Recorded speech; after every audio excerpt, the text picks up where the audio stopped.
ازيك يا شباب عاملين ايه؟ في الفيديو ده ان شاء الله بقى هنلم الاي سي داينامو والدي سي داينامو. طبعا موضوع الداينامو من الحاجات المهمه قوي في شابتر 3، موضوع من الحاجات المهمه قوي في المنهج يعني. وفي تفاصيل وفي شويه تريكات كده محتاجين ايه ناخد بالنا منها وراجع عليها كويس جدا.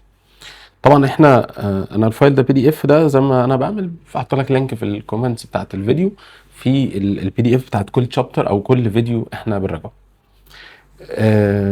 وهتلاقي حتى الفايل مترقم او بنفس ترقيمه في الفيديوهات. يعني مثلا شابتر 3 بارت 1 هتلاقي الفايل اسمه شابتر 3 بارت 1، فتعرف ان الفايل ده بتاع الفيديو ده يعني. اولا الاي سي داينامو، طبعا الاي سي داينامو كان في قصه كده ان هو كويل بيلف وبتاع وبيفضل الكرنت يغير اتجاهه. طب تعالى نفتكر التفصيله بتاعته هو بيغير اتجاهه ازاي. بص يا سيدي، اول حاجه انت عندك الداينامو اصلا فايدته ايه يا جماعه؟ الداينامو ده بيحول الطاقه اللي هي الكاينيتيك او الميكانيكال، بيحولها يخليها الالكتريك. يعني هي دي الفانكشن بتاعته اصلا، ان هو بيكونفرت. بيعمل ايه بقى الفانكشن بتاعته ده؟ بيكونفرت الكاينيتيك انتو ايه؟ انتو يا جماعه الكتريك. دي الفانكشن بتاعت مين؟ بتاعت الداينامو. عظيم. طيب هنا بقى، طبعا احنا مثلا ممكن نسمي الكويل ده زي ما انت شايف كده، هتبقى مثلا دبليو اكس واي زد، وركز قوي في التفصيلات بقى. وعندنا هنا سليب رينجز، حلقتين كده مدورين، وكل رينج منهم متوصله مع بتاع القطعه السوداء دي اللي هي بيسموها كربون براش او جرافايت براش. طيب ايه اللي هيحصل؟ اللي هيحصل والله ان الداينامو ده انت اللي هتحركه، مش هو اللي هيتحرك، انت اللي هتحركه. فانت مثلا هتمسك الداينامو ده هو كده تعمله كده، فبالتالي السايد اللي هو بتاع دبليو اكس ده يبدا ايه؟ يبدا يطلع لفوق. ده دبليو اكس يطلع لفوق، واي زد هيحصل له يا جماعه؟ واي زد هينزل لتحت. ماشي. هنا بقى هنبدا نستخدم فليمنج رايت ولا فليمنج ليفت؟ والله على حسب اللي انا بعمله، ان انا اللي بحرك الكويل، يبقى انا هصنع كهرباء، يبقى انا هولد انديوسد كارنت، يبقى فليمنج رايت. لان فليمنج ليفت دي لما بيبقى اصلا في كهرباء، يبقى انا امسك ايديا اليمين وابدا احدد بيها. طبعا اتجاه المagnetic فيلد بالنسبه لي هيبقى من نورث للساوث. يبقى فليمنج رايت اللي هي ايه؟ ام بي سي، موشن، فيلد، والثلاثه دول ايه؟ كارنت. الموشن هنا اتجاهها لفوق، والفيلد اصلا جاي من نورث لمين؟ للساوث كده. يعني الموشن لفوق اللي هو السهم ده كده، ده كده اتجاه الموشن، والفيلد طبعا رايح من نورث للساوث. يبقى لو الموشن اللي فوق والفيلد من نورث للساوث يا جماعه، يبقى الكرنت اتجاهه لجوه. يبقى هنا يبدا على طول اتجاه الكرنت يمشي من دبليو لحد مين؟ من دبليو لحد اكس. حلو قوي. يبقى الكرنت ماشي من دبليو لاكس. طبعا الكرنت هيفضل ماشي من دبليو اكس ويفضل يكمل يعني. طيب هو واي زد هيحصل له ايه؟ هيطلع ولا هينزل؟ ما هو لو دبليو اكس اتجاه الموشن بتاعه لفوق، يبقى واي زد اتجاه الموشن بتاعه لتحت. يبقى لو الموشن هنا بتاع ده لفوق، يبقى واي زد يا جماعه الموشن بتاعته هيبقى اتجاهها ايه؟ لتحت.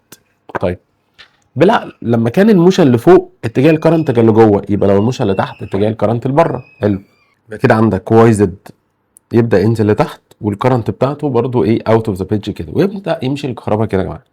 طيب اتجاه الكهرباء هنا من فين لفين؟ بص، طبعا يعني تعالى نفترض ان احنا نشتغل من هنا مثلا، دي نقطه البدايه بتاعت الكرنت، مشي دبليو اكس واي زد، يبقى هو جوه الكويل مشي من فين لفين؟ دبليو اكس واي زد. خلي بالك الكويل بالنسبه لي هو يعتبر الانر سيركت، او بيسموها في الاسئله يبدا يقول لك ايه؟ يقول لك الانترنال سيركت. ايه الانترنال؟ اللي هو اللي جوه الجهاز. اما لو انت عندك ريزيستنس هنا، لا دي كده الاكسترنال سيركت. يبقى في الريزيستنس هنا هتبقى الاكسترنال سيركت. طيب تعالى بقى نشوف اتجاه الكهرباء هيمشي ازاي في الريزيستنس. امشي كده مع اتجاه الكرنت، بص كده اهو. كرنت يا جماعه ماشي دبليو زد دبليو زد دبليو زد دبليو زد دبليو زد، تمام. كرنت ايه؟ ماشي في السلكه الزرقاء اللي هي بتاعت دبليو زد دي. طيب الكرنت بقى هيعدي جوه الرنج الحمراء، بس هو مش لامسها. السلكه الزرقاء دي يا جماعه مش لامسه الرنج الحمراء، فالكهرباء هتفضل ماشيه لحد ما تسلم للرنج الزرقاء، والبرش اللي هي اسمها ايه؟ ايه دي اللي هي البرش دي يا جماعه. والكهرباء تفضل ماشيه كده عادي، تجي لك كده يا باشا اهو، تفضل ماشيه في الاتجاه ده. الكهرباء بقى في الريزيستنس راحت من فين لفين؟ وهي جايه من ايه ورايحه لبي، يبقى جايه من ايه ورايحه لمين يا جماعه؟ ورايحه لبي. ده بمنتهى الايه؟ البساطه. والكلام ده اللي مكتوب عندك هنا اهو، ان في الدايركشن في الكويل دبليو اكس واي زد، الاكسترنال سيركت طبعا اللي هي مين؟ اللي هي الار. ممكن ايه؟ ترسم قرايه هنا كده او حاجه. ورايح طبعا من فين لفين؟ من A لحد B. حلو الكلام. طيب وهنبدا نرسم اتجاه الكرنت انه بيعمل كده. طبعا الكرنت هنا يا جماعه بيزيد وبيقل لان انت عندك الانجل بتتغير، وطبعا احنا لسه هنراجع القانون بتاع الاي ام اف، بس قانون الاي ام اف فيه ساين سيتا، سيتا نورمال اللي هي الانجل اللي عاملها النورمال تو كويل مع الفيلد، فبالتالي السيتا بتتغير، فبالتالي الاي ام اف هي كمان بتبدا تزيد وبعد كده تبدا ايه؟ تقل. لسه يعني هنفتكر موضوع الاي ام اف ده. طيب يبدا الكويل لو هو عمل كده يعمل كده، كده هو لف كام لفه؟ من هنا كده لف ربع في ربع، يبقى كده لف نص لفه يا جماعه. يبقى نروح للنص لفه، فبالتالي دبليو اكس بدل ما هي كانت هنا هتبقى الناحيه الثانيه، وواي زد بدل ما هي تبقى هنا هتبقى الناحيه الثانيه. ويلا بينا. ونفس الكلام واي زد يا جماعه هيحصل له ايه؟ والله واي زد ده ما هو الكويل بيلف كده، فبالتالي واي زد طالع لفوق، يبقى اتجاه الكهرباء بتاعته هيبقى لجوه زي ما حصل مع دبليو اكس بالظبط. وهنا دبليو اكس هيبقى نازل لتحت والكهرباء بتاعته هتبقى طالعه لبره. تعال نجيب اتجاه الكهرباء في الكويل. يلا بينا. في الكويل هنبدا من هنا برضو، زد واي اكس دبليو يا جماعه في الكويل، زد واي اكس دبليو ده في الكويل. طب في الاكسترنال سيركت، الاكسترنال سيركت دي بقى اللي هي مين؟ اللي هي الريزيستنس يا جماعه. الاكسترنال سيركت اللي هي الريزيستنس. حلو.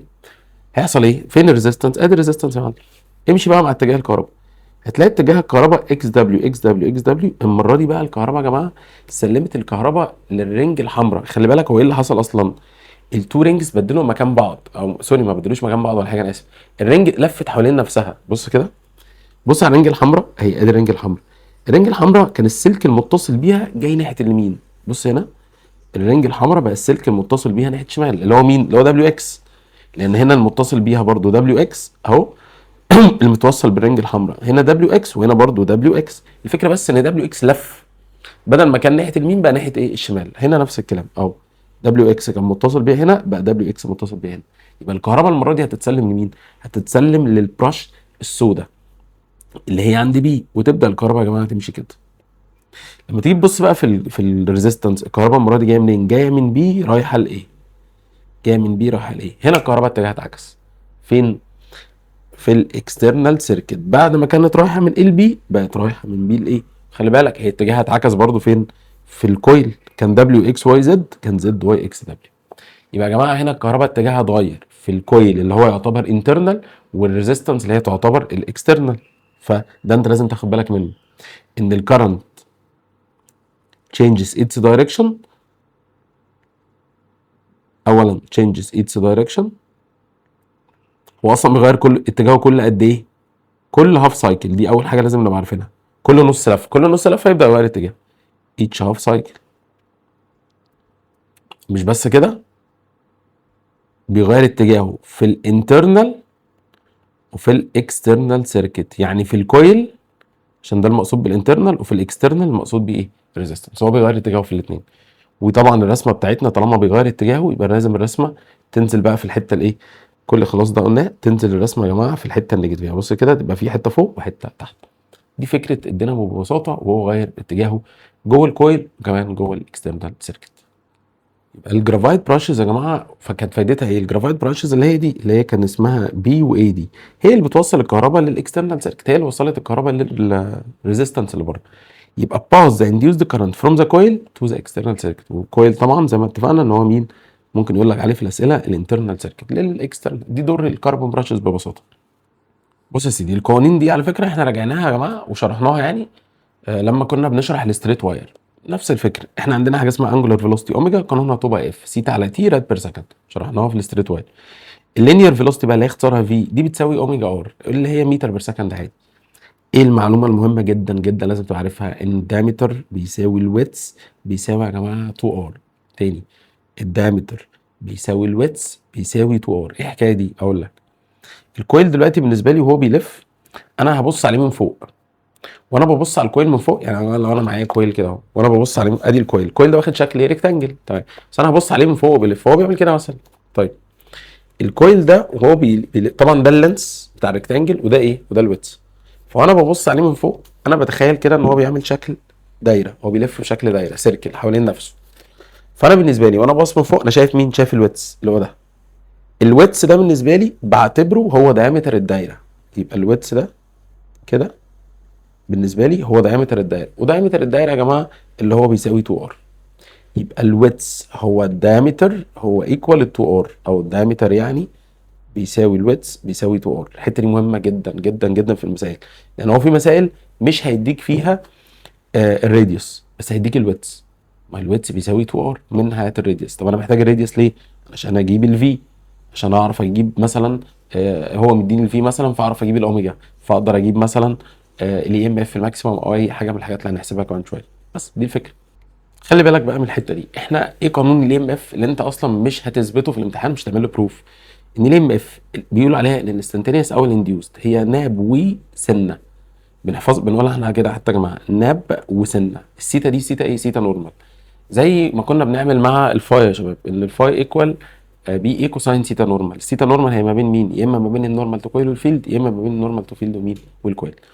طيب وممكن نشيل الجزء ده نستغنى عنه زي ما عملنا حتى في الفاي، ان الجزء اللي قبل الساين بيبقى دايما هو الماكسيمم بتاع الحاجه، فبيساوي اي ام اف ماكسيمم ساين سيتا. ليه؟ لانك اصلا لو جيت عوضت عن السيتا دي ب 90 ساين 90 هيطلع ب 1. ال1 ده هو الماكسيمم، فبالتالي الاي ام اف دي ساعتها بيتقال عليها ماكسيمم. فبالتالي قانون الماكسيمم ناب وي من غير السنه، لان السنه ب1. فخلاص، فاحنا عرفنا ان الماكسيمم قانونها ناب وي، فاحنا شلنا دي وحطينا بدلها اي ام اف ماكسيمم. يبقى الماكسيمم لوحدها هي ناب وي من غير السنه. طب الاي ام اف اللي مش ماكسيمم عادي هي ماكسيمم ساين سيتا، عيش يعني. طيب لو كان الكويل يا جماعه باراليل مع الفيلد، هنا بقى بنركز. لو الكويل باراليل مع الفيلد، كلمه باراليل معناها ان في سيتا بزيرو. ماشي، معناه ان في سيتا بزيرو. هو بيقول لك باراليل بقى. طب انهي سيتا اللي بزيرو؟ سيتا كويل. يبقى لو سيتا كويل بزيرو يبقى سيتا نورمال ب 90. طبعا انت لو عوضت عن السيتا نورمال هنا ب 90 ساين 90 اصلا ب 1، يبقى الام اف ساعتها بتبقى ماكسيمم. طيب قال لك الكويل بيربنديكولار مع الفيلد. بيربنديكولار يعني في سيتا ب 90. طيب هو مين اللي ب 90؟ الكويل. يبقى سيتا كويل ب 90، يبقى سيتا نورمال على طول بكام؟ بزيرو، لان اصلا الاثنين مجموعهم مع بعض 90 زي ما قلنا في شابتر 2. طيب ولو السيتا نورمال يا جماعه بزيرو هتبقى الاي ام اف ساعتها بزيرو. ماشي. بص بقى القانون المهم اللي جاي ده قانون مهم قوي، قانون مهم جدا. ايه هو؟ ان انت عارف ان الاوميجا بتساوي ثيتا على تي، صح؟ طيب ما هي الثيتا بتساوي اوميجا في تي، الثيتا ايكوال اوميجا في تي، والاوميجا بتساوي 2 باي اف، يعني الاوميجا بتساوي 2 باي اف. طيب الثيتا دي اصلا هتتحط جوه ساين يا جماعه، يبقى بالتالي الباي دي هتبقى 180، فكده الثيتا هتكون ايكوال، هنعوض عن 2 ملتبلاي الباي 180، 2 ملتبلاي 180، طبعا في تي انا نسيتها اللي هي دي 2 باي، يبقى 2 في 180 360 مع الاف تي 360 اف تي. مهمه جدا جدا جدا دي، الثيتا بتساوي 360 اف دي. خلي بالك بقى من حاجه، الثيتا مع الاف ومع التي طبعا علاقتها دايركت، يعني ثيتا 1 على ثيتا 2 ايكوال اف 1 على اف 2 باي تايم 1 على تايم 2. ريليشن مهمه قوي قوي الريليشن دي، او ريشيو يعني مهمه قوي. خلي بالك من حاجه، ان دايما او يعني عاده بيبقى الاف ثابت، بس مفيش حاجه مضمونه في الحياه، ممكن يكون غير فريكونسي فبالتالي التايم هيتغير، فبالتالي يعمل سيتا جديده، فبالتالي انت لازم تاخد بالك ان هي مش بس سيتا مع تايم، ممكن يبقى مع الفريكونسي كمان. بص بقى التلخيصه المهمه دي قوي قوي قوي. طبعا احنا عارفين ان قانون الاي ام اف يا جماعه ناب وسنه، صح كده؟ حلو. ايه علاقه الاي ام اف من القانون بتاع فاراداي كمان؟ استنى اكتب لك حاجه. الاي ام اف من قانون فاراداي اللي هي نيجاتيف ان دلتا فاي على دلتا تي، صح كده؟ ايه علاقه الاي ام اف بالدلتا فاي على الدلتا تي؟ هي علاقه دايركت، فالاي ام اف دايركت مع الدلتا فاي على الدلتا تي. حلو. ايه علاقه بقى الاي ام اف بالفاي انفرس؟ هي فاي مش دلتا فاي. يعني ايه؟ الفاي بتساوي بي ايه كوساين سيتا يا معلم. الاي ام اف انت بتستخدم معاها الساين، صح؟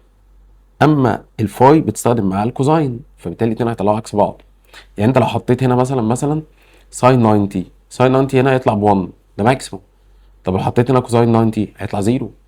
فاهم الفكره؟ فهم الاثنين عكس بعض. يبقى الاي ام اف هي عكس الفاي، لكن الاي ام اف دايركت مع الدلتا فاي على الدلتا تي. لازم تاخد بالك من التفصيله دي.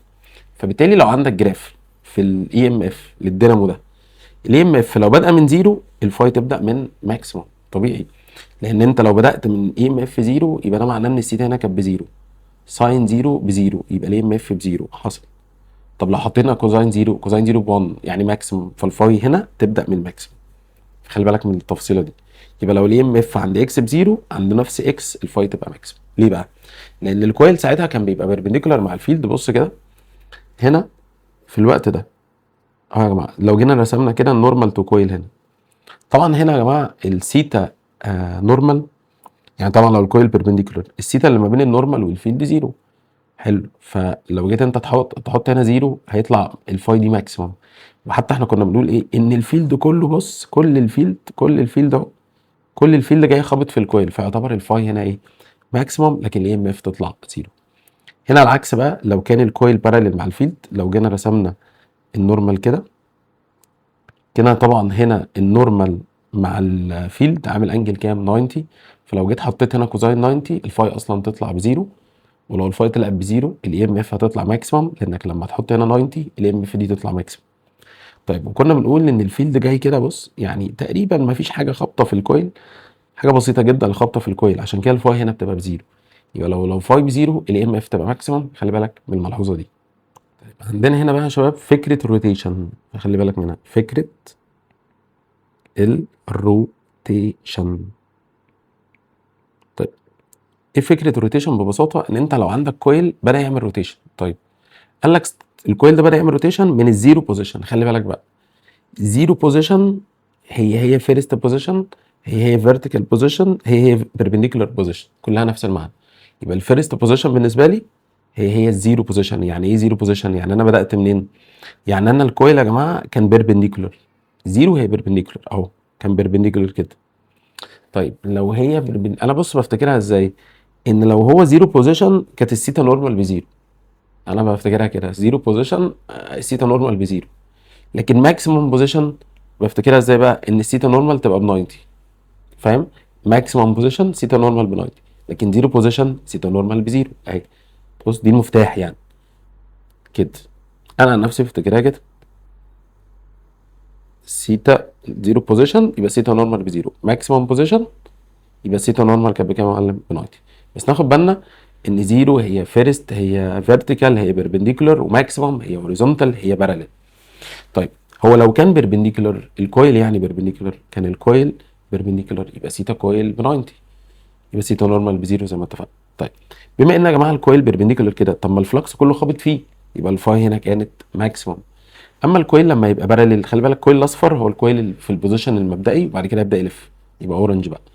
الهوريزونتال باراليل يا جماعه مفيش فلكس تقريبا خابط فيه، فالفاي هنا بكام؟ بزيرو، خلي بالك. ولو هو باراليل فكويل كده عامل انجل زيرو، يبقى سيتا كويل بزيرو، يبقى سيتا نورمال بكام؟ ب 90. حلو، احنا مجرد بنفتكر بس الحته دي من شابتر 2، لان هي داخل فيها شابتر 2 جدا، اللي هو الجزء كان بتاع الفلكس يعني، واحنا كنا هريناه يعني. ازاي نجيب سيتا نورمال الجديده؟ لان انت عشان تجيب الاي ام اف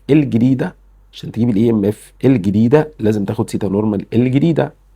عشان تجيب الاي ام اف الجديده لازم تاخد سيتا نورمال الجديده. طب هي سيتا نورمال الجديده بكام؟ قال لك بص، كده كده سيتا نورمال الجديده احنا عاملين لها قانون، سيتا نورمال القديمه بلس او ماينس سيتا روتيشن. بص، سيتا نورمال الجديده هو كده كده مكتوب فوق يعني، سيتا نورمال القديمه يا بلس يا ماينس سيتا الروتيشن.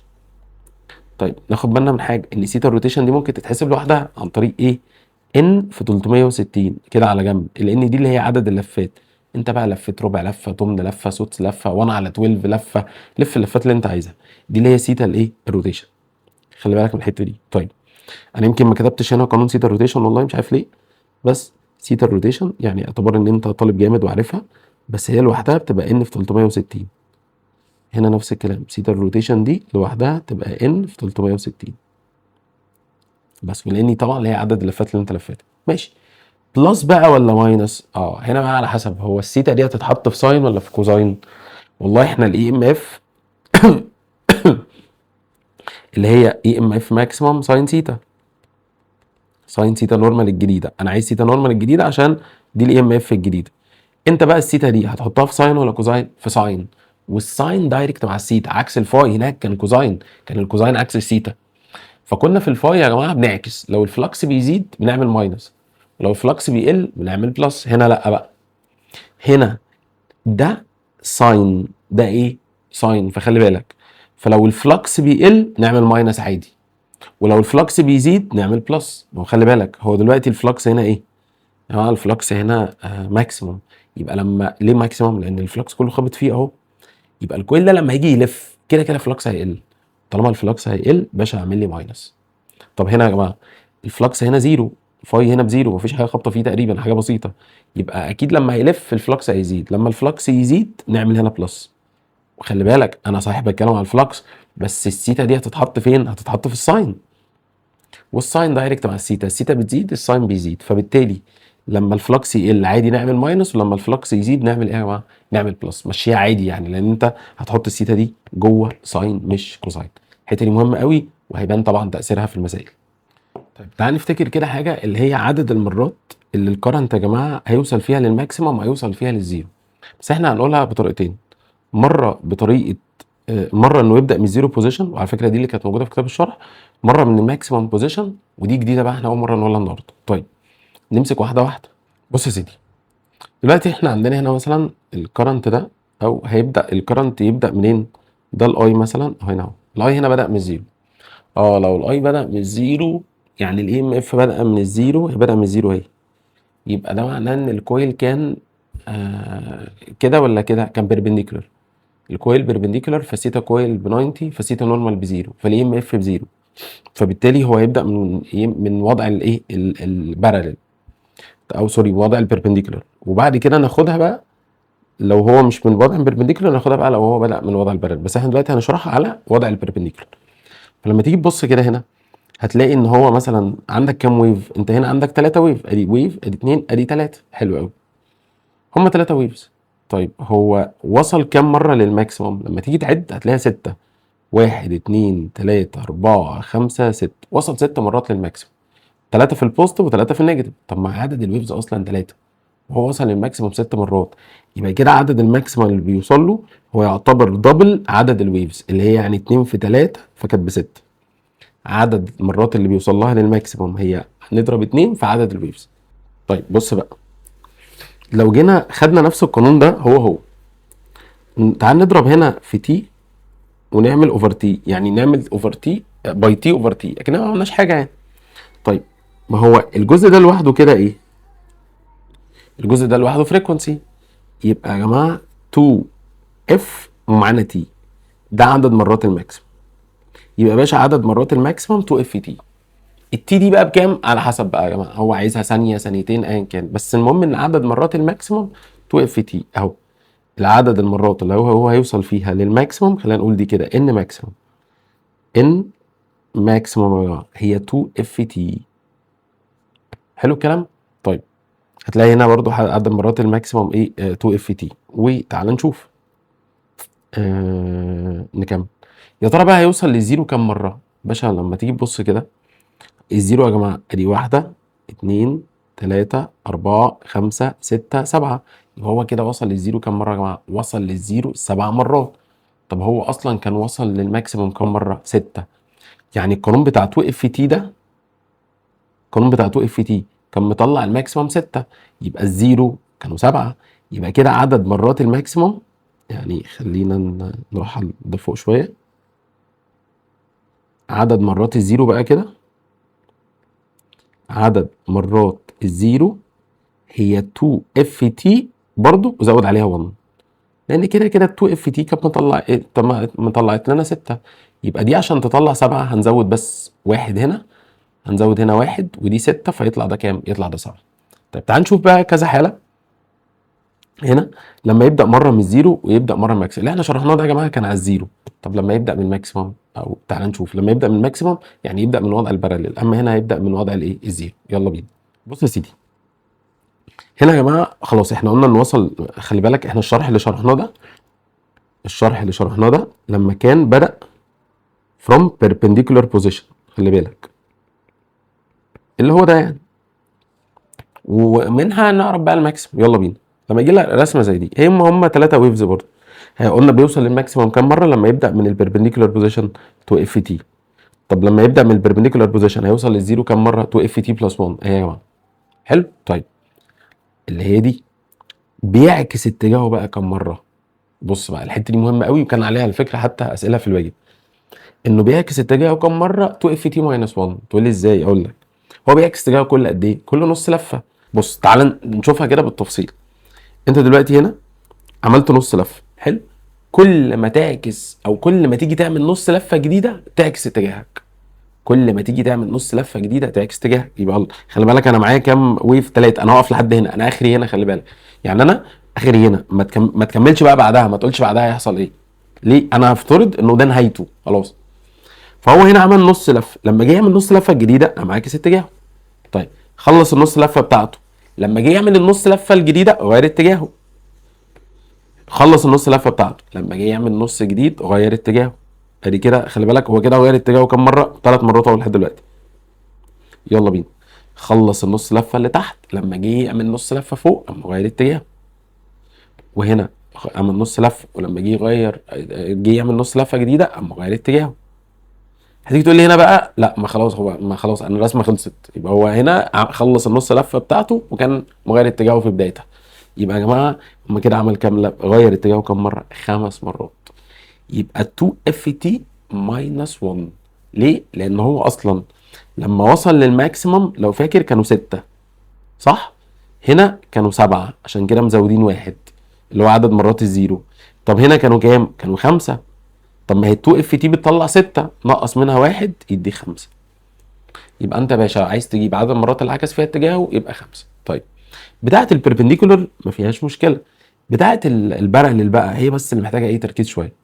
هو يا جماعه لو بدا من وضع الماكسيمم، يعني الاي ام اف بتاعته بدات من الماكسيمم، حلو. تعال نعد وصل الماكسيمم كام مره؟ 1 2 3 4 5 6 7، وهو كان وصل هنا 6، يبقى 2 اف تي بلس 1. ليه؟ لان دي 6 زائد 1 تبقى 7. يبقى بص بقى، عدد مرات الماكسيمم من الماكسيمم هو نفسه عدد مرات الزيرو من البربنديكولر. بص هي اللخبطه هنا، احنا هنا بص عاكسين. بص كده دي معكوسه.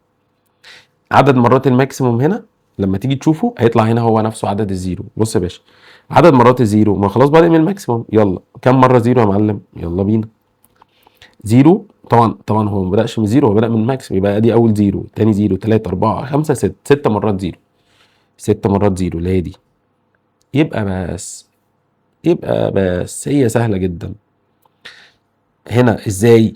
لما يبدا من ماكسيموم تبقى 2 اف تي، مش لما يبدا من ماكسيموم.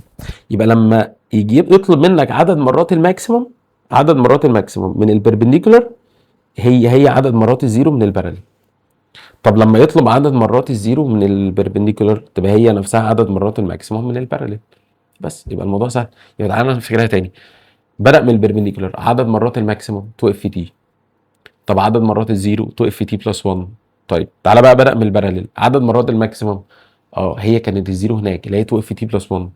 طب هنا عدد مرات الزيرو هي كانت الماكسيموم هنا اللي هي 2 اف تي بس. خلاص. هيعكس اتجاهه كام مره؟ هنا بقى المفاجاه، هيعكس اتجاهه كام مره؟ 2 اف تي زي الزيرو بالظبط. طيب هي طبعا هنا انت لما هترسمها، لو انت يعني بترسمها هتبقى الموضوع سهل. حتى انت لما تيجي في الامتحان ترسمها ايا كان هو بيعمل كام سايكل، ارسم انت اي عدد من السايكلز، فاهم؟ هتلاقي ان الموضوع ان شاء الله سهل يعني. طيب ده لو انت نسيت، انا كده كده بعلمك تجيبها ازاي. طيب لكن لو انت حافظها فخلاص تمام. هنا يا باشا تك تك تك تك كده. تعال نشوف هو عكس اتجاهه كام مره. لو قلنا بيعكس اتجاهه كام مره يا جماعه؟ بيعكس اتجاهه كل ما يعمل نص لفه جديد. حلو. دي ربع لفه باشا، افترض ان كان في هنا ربع في الاول تاني عادي يعني. فبالتالي انا بالنسبه لي دي تعتبر بدايه نص لفه جديد، فدي كده تعتبر هو فوق عمل ربع مثلا، يا عم ماليش دعوه، هو بدا نص لفه جديد اهي مغير اتجاهه. خلص دي هيبدا نص لفه جديد غير اتجاهه. عمل ايه بقى؟ غير النص لفه بتاعته، جه هنا اما غير اتجاهه. خلص النص لفه بتاعته، جه هنا اما غير اتجاهه. خلص النص لفه بتاعته، جه هنا اما غير اتجاهه. اما غير النص لفه بتاعته خلصها، بدأ واحده جديده، يبقى كده غير اتجاهه بقى هنا عندها. بس يبقى لما تيجي تلاقيه ان هو غير اتجاهه كام مره؟ 1 2 3 4 5 6. ومين اللي كان بيطلع لنا 6؟ اللي هي القاعده بتاعت 2 اف تي هي اللي بتطلع لنا 6. يبقى هيعكس اتجاهه هنا كام مره يا جماعه؟ 6 مرات. لازم تبقى حافظ القوانين دي كويس جدا جدا. طيب عايزين نقول فكره بقى مهمه برضو. حلو. هو هيوصل هاف الماكسيموم كام مره يا جماعه؟ يعني انا ممكن اوصله لهاف الماكسيموم كام مره؟ تقول ازاي؟ اقول لك. لو هيوصل لهاف الماكسيموم هي في الحالتين هتبقى نفس القانون، هتبقى 4 اف تي. تقول ازاي بقى؟ يعني ايه هاف الماكسيموم اصلا؟ ما هو هنا وصل للماكسيموم، هاف الماكسيموم فين؟ هاف الماكسيموم هنا صح؟ طب ما ممكن هاف الماكسيموم من هنا، لان هيجي عند نفس النقطه. يعني مثلا لو ده الماكسيموم فده هاف الماكسيموم صح؟ فهاف الماكسيموم ده عشان هو يقدر يوصل له يا اما عند النقطه دي يا اما عند النقطه دي، هيوصل لهاف الماكسيموم هنا مرتين. يبقى بص بقى كده، ادي مره اتنين تمام، يبقى كل ماكسيموم حواليها اتنين هاف ماكسيموم، كل ماكسيموم حواليها اتنين هاف ماكسيموم. يبقى دي ماكسيموم يبقى دي اتنين، ماكسيموم ادي اربعه، ماكسيموم ادي ستة، ماكسيموم ادي 8، ماكسيموم ادي 10، ماكسيموم ادي 12. طب يا جماعه كده طلعوا هاف الماكسيموم 12 مره. طب ما هو الماكسيموم كانوا 6 اللي هي 2 اف تي، يبقى هاف الماكسيموم 4 اف تي. يبقى انا هزود هنا معانا ان انت تقدر توصل لعدد مرات هاف الماكسيموم عن طريق 4 اف تي، اللي هي يا جماعه طلعت كام؟ اللي هي طلعت ب 12 بس. مهمه جدا دي جدا. طب تعالى هنا بقى، هنا يلا، احنا اتفقنا كل ماكسيمم حواليها ايه؟ اتنين. بس هو هنا بدأ من الماكسيمم ففي ربع هنا، يبقى خلاص يبقى هنا في هاف ماكسيمم واحده بس. طب ادي هاف ماكسيمم واحده بس، وهنا نفس الكلام هيبقى في هاف ماكسيمم واحده بس، كده اتنين صح؟ تلاتة أربعة خمسة ستة سبعة تمانية تسعة 10 11 12. طلعت كام؟ طلعت 12.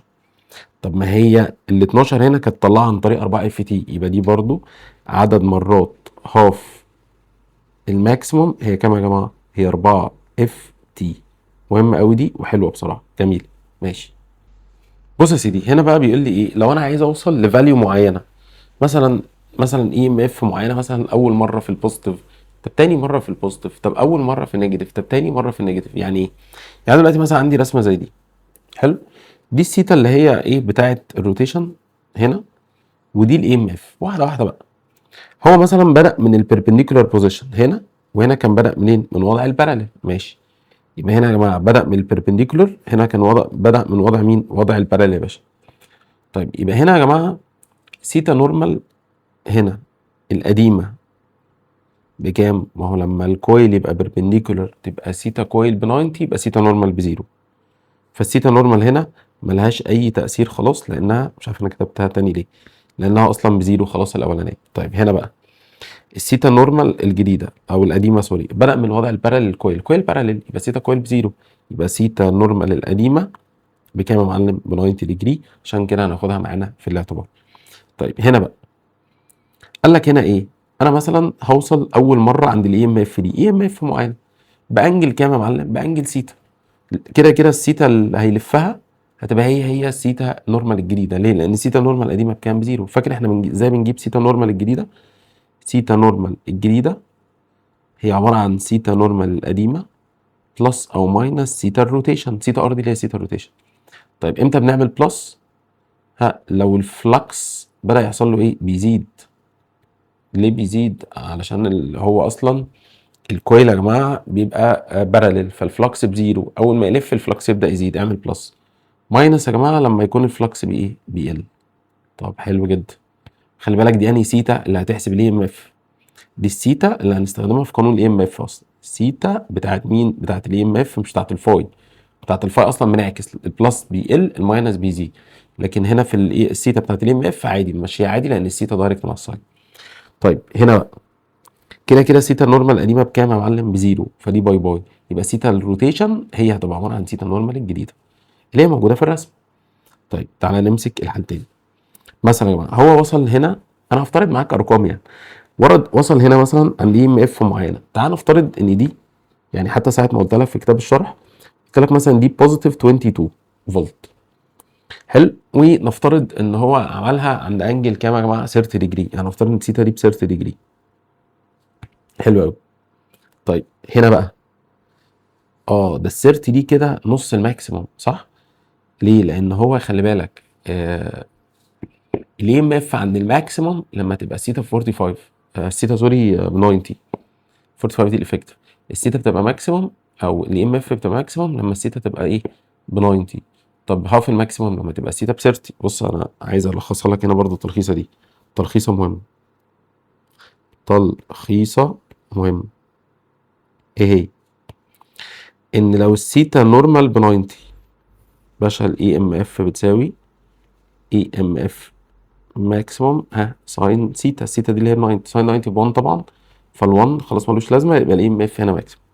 طب لو السيتا ب 30 باشا، الاي ام اف بتساوي اي ام اف ماكسيموم ساين 30. ساين 30 اصلا بكام؟ بهاف يا معلم، يبقى ساين 30 بهاف، يبقى تبقى هاف الماكسيموم. بس مهمه قوي دي. طب لو السيتا بزيرو، سيتا نورمال طبعا بزيرو، سيتا نورمال لو بزيرو هتبقى الاي ام اف بتساوي اي ام اف ماكسيموم ساين زيرو. ساين زيرو اصلا بكام؟ بزيرو.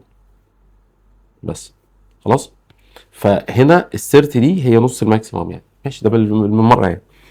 طيب هو دلوقتي وصل لل 22 دي اول مره، يعني هو هنا اول مره وصل لها كان عند انجل كام؟ اللي هي 30 ديجري، اللي هي دي 30. خلينا نرفع الخط سيكا، 30 ديجري. طيب هنا بقى هيوصل برضو عند بوزيتيف 22 فولت، بس دي تاني مره، ولسه في الحته البوزيتيف عند انجل كام؟ دي بقى كلها كام؟ اللي هي من هنا لحد هنا. بص عايزين كل دي، خليها بلون تاني، عايزين كل دي يا معلم. طيب بالعقل بقى، هي الحته دي بكام؟ ب 30. على فكره الحته دي هتبقى زي الحته دي بالظبط، الحته اللي في الاول هنا دي هتبقى دي زيها 30. طيب هي دي 30 صح، ودي كلها اصلا 180، يبقى لو عايزها من هنا لحد هنا يبقى 180 ناقص 30 تبقى 150. يعني السيتا دي يا جماعه، السيتا دي طبعا ب 150. الراجل حسبها ازاي؟ عمل 180 ناقص 30 تطلع 150 ديجري. ده لو انت عايز تجيب ايه؟ السيتا نورمال الجديده. خلاص، يبقى السيتا هنا بتاعتنا هي 150. طيب تعالى هنا بقى، هو هيوصل لنفس الرقم بس في النيجاتيف بقى، نيجاتيف 22 فولت، يعني مثلا نيجاتيف 22. طيب هي لحد هنا كام؟ 180. طيب خلي بالك الحته دي كانت بتبقى زي الحته دي، الحته دي اللي هنا دي بتبقى زي الحته دي، الحته دي زيهم برضه 30. يعني دي ب 30، يعني دي كده لوحدها ب 30. اللون مش باين. 30 هو اي لون غالبا هيبقى الموضوع فيه صعب، الا مثلا لو جبنا اصفريقه. 30 يا باشا، او يعني ابيضيقه، ده ال 30. يبقى دي كلها 180 و30 بقت 150، يبقى السيتا هنا بقت 180 زائد 30، يعني يا باشا بقت 150 بس. طب لو هيوصل لنيجاتيف 22 برضو، بس لتاني مره بقى، يعني هو هنا وصل لنيجاتيف 22 اول مره، طب نيجاتيف 22 تاني مره، يعني انت هنا هي دي النيجاتيف 22 كام دي بقى؟ ما بص الحته دي هتبقى كانت زي الحته دي زي الحته دي زي الحته دي 30 برضه، يعني الحته الصغنونه دي 30، الحته دي كده 30. طب انا عايزها من اول البدايه لحد هنا بس، يبقى 360 ناقصها من 30، فطبعا تبقى 330 درجه، 330 ديجري، 330 ديجري. خلاص. ده يا جماعه لو كان بدأ منين؟ من البيربنديكولار بوزيشن. طيب بص بقى يا سيدي، هنا يا جماعه عايز يوصل اي ام اف معينه لاول مره، وهنا عايز يوصل لها تاني بس لتاني مره بقى. فهو طبعا عشان يوصل لها اول مره هتبقى هنا، وعشان يوصل لها تاني مره هتبقى هنا، لان هو هنا كده بقى في المنطقه النيجاتيف، وانا عايزه بوزيتيف في المرتين. يعني انا عايزه بوزيتيف هنا وبوزيتيف هنا، ايا كان بقى الاي ام اف دي كام مش مهم. يبقى الاي ام اف دي والاي ام اف دي، هو هنا وصل للمره الاولى، هنا وصل للمره الثانيه. طيب لما تيجي تبص على المره الثانيه الاول، خلينا نبص على المره الثانيه. المره الثانيه واضحه جدا، ايه؟ انت تاخد كل دي كده كام؟ 270 زائد السيتا اللي هي الحته الزياده دي اللي احنا مش عارفين هيبقى كام، هيبقى بقى نعرفها. طيب يبقى 270 زائد السيتا، السيتا اللي هي بتاعت ايه؟ الحته دي بقى. وخلي بالك بقى السيتا دي هيها هتبقى هي السيتا دي، هي بالظبط، الحته دي هي الحته دي. طب هي الحته دي اصلا بكام؟ بص انت دلوقتي بادئ من كام؟ بادئ من 90 صح كده؟ نفترض مثلا ان انت وصلت، يعني طبعا هنا الاي ام اف هي ماكسيموم في الحته دي. ام اف يا جماعه هنا ايه؟ هي ماكسيموم صح كده؟ طيب لو الاي ام اف هنا ماكسيموم، يبقى انت هنا وصلت لرقم، انت لفيت حته معينه. طب انا دي كام مثلا؟ تعال نفترض ان دي 60. يعني بص بلاش نكتب هنا 90، خلينا نكتب هنا اي ام اف ايه؟